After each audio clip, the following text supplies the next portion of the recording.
dear please. I hope you all well. तो welcome back the English learner.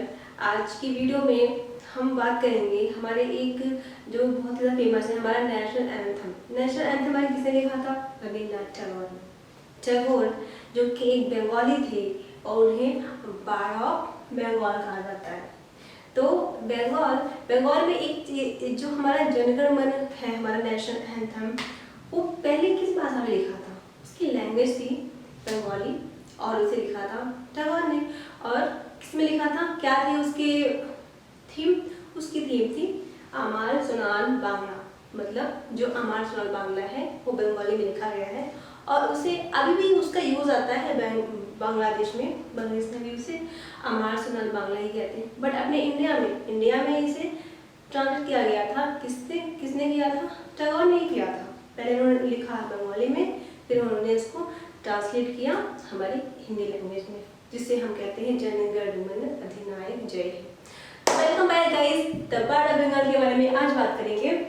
सबसे पहले हम देखते हैं कि एक पॉलीमैथ थे। हमने इसके पहले बात की थी A.K. रामानुजन के बारे में। बताया था मैंने कि वो पॉलीमैथ यानी कि बहुभाषी, उन्हें बहुत सारी चीज़ें आती थी, बहुत सारी चीज़ें। मतलब एक इंसान के अंदर कहते नहीं है ऑल इन वन पैकेज, यानी कि उसके पास मल्टीपल क्वालिटीज खूबियाँ हैं। तो चलिए देखते हैं। लाइफ, लिटरेचर एंड लेगेसी, एक पैड ऑफ बंगाल की जो पैदा हुए थे 1964 में। और तो इनकी लाइफ क्या थी, इनकी लिटरेचर क्या थी, इनकी लेगेसी क्या थी? लेगेसी ये थी कि इनको नोबेल प्राइज मिला था, क्योंकि ये नॉन इंग्लिशियन थे तो इन्हें फिर भी इन्हें मिला था नोबेल प्राइज। तो देखते हैं बायोग्राफी बाय कृष्णा कृपलानी। इनकी बायोग्राफी को लिखा था कृष्णा कृपलानी ने।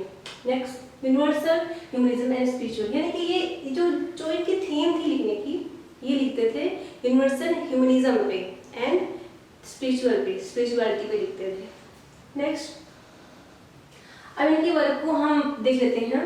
इनके वर्क की थीम क्या क्या होती, क्योंकि ये बहुत बड़ी ये पार्ट थे बंगाल की, तो इनके वर्क की थीम क्या होती थी? The power of nature. Nature मतलब इनके वर्क में जो इनके कुछ वर्क हैं उसमें कुछ क्या सभी वर्क में एक नेचर की झलक मिलती है, नेचर का ग्लिम्स मिलता है। पावर ऑफ नेचर उसमें था इनकी इंटरनल जर्नी, यानी कि उन्होंने अपनी इंटरनल जर्नी को उसमें लिखा है, एंड ह्यूमन इमोशन पे भी लिखा है, एंड ट्रांस साइंस पे भी लिखा है। नेक्स्ट देखते हैं सोशल रिफॉर्म। आपने सुना होगा, बहुत सारे इनके वर्क हैं जो कि लिखे गए हैं। मेरा एक फेवरेट है जो कि मैंने देखा भी है, मैंने बहुत ज़्यादा पढ़ा भी है उस टेक्स्ट को और उसे देखा भी, वो है जोखिर बाली 1903, यानी कि ये सोशल रिफॉर्म है। किस पे है? सोशल रिफॉर्म पे। यानी कि एक जो विडो रहती है जिसका नाम विनोदनी रहता है, वो एक बड़ी लिखी खूबसूरत, एक समझदार, इंटेलिजेंट विडो रहती है जो कि लाइफ लॉन्ग ये सफ़र करती है अपने अकेलेपन को, अपने विडो की जर्नी को वो सीख करती है, फाइंड करती है, बट उससे फाइंड मतलब लास्ट में जाकर वो अकेली ही रहती है। उसे उसके मुताबिक उसको पार्टनर नहीं मिलता है और वो अकेली सफ़र करती है अपनी उसकी जर्नी की विडो, एज अ विडो ही है। तो देखते हैं एंटी कॉलोनियलिज्म।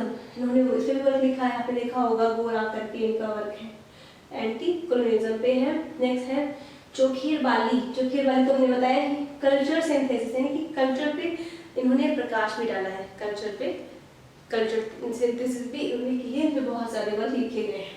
आइए इनके पोएम के बारे में बात करते हैं। वैसे तो इनकी बहुत सारी पोएम्स हैं, मैंने यहाँ कुछ चीज़ों को मेंशन कर रखा है जो कि बहुत ज़्यादा फेमस है। 1883 का है प्रभात मॉर्निंग सॉन्ग इसे कहते हैं प्रभात। पहले हिंदी में है और इंग्लिश में मैंने इसे मॉर्निंग सॉन्ग कर दिया है। 1882 पहले ये आया था प्रभात, फिर उन्होंने पहले 82 वाला आया था, यानी कि संध्या, यानी कि इवनिंग सॉन्ग। फिर नेक्स्ट आया था 83 में प्रभात, यानी कि मैंने उल्टा कर दिया ऐसे। एंड नेक्स्ट घर वाले यानी कि हाउस एंड लैंड, ऐसा कुछ करके इनका वर्क है। हाउस ऑफ द लैंड ऐसा कुछ है घर वाले। गीतांजलि, आपने सुना होगा गीतांजलि के बारे में, इनकी बहुत सारी कलेक्शन है गीतांजलि की, जिसे हम सॉन्ग ऑफ ऑफरिंग भी कहते हैं। तो जो W.B. येट्स थे उनके वर्क से इन्होंने लिखा था और W.B. येट्स का कोलैबोरेट भी किया था इन्होंने सॉन्ग ऑफ ऑफरिंग से, काफ़ी मदद भी की थी W.B. येट्स यानी कि विलियम बटलर येट्स जो कि आयरिश पोइट थे। ठीक, अब आते हैं गोरा। मैंने बताया ना एंटी कॉलोनियलिज्म का वर्क है इनका, एक फेमस एग्जांपल है गोरा, जो कि लड़का रहता है इस पे और उसके फ्रेंड के दूसरे एक, ये अपर सोसाइटी का रहता है, लोअर सोसाइटी का रहता है, उस तरह से दिखाते हैं। वो उसकी थीम उठा के दिखाते हैं। And memoir theme my beyond day, जो कि उन्होंने 80s में लिखी थी, यानी कि 1940s में 80s में लिखा था, जब ये 80 साल के उम्र में उन्होंने लिखा था। एंड 1940 ऐसा कुछ ऐसा पब्लिकेशन वगैरह है मेमोयर्स। तो गाइस, मैंने इनके वर्क को रविंद्रनाथ टैगोर को यानी कि बाड़ा बेंगल को मैंने इनकैप्सुलेट किया है, आपको समझाने का ट्राई किया बहुत ही इनकैप्सुलेशन में। तो that's all of you, thank you so much.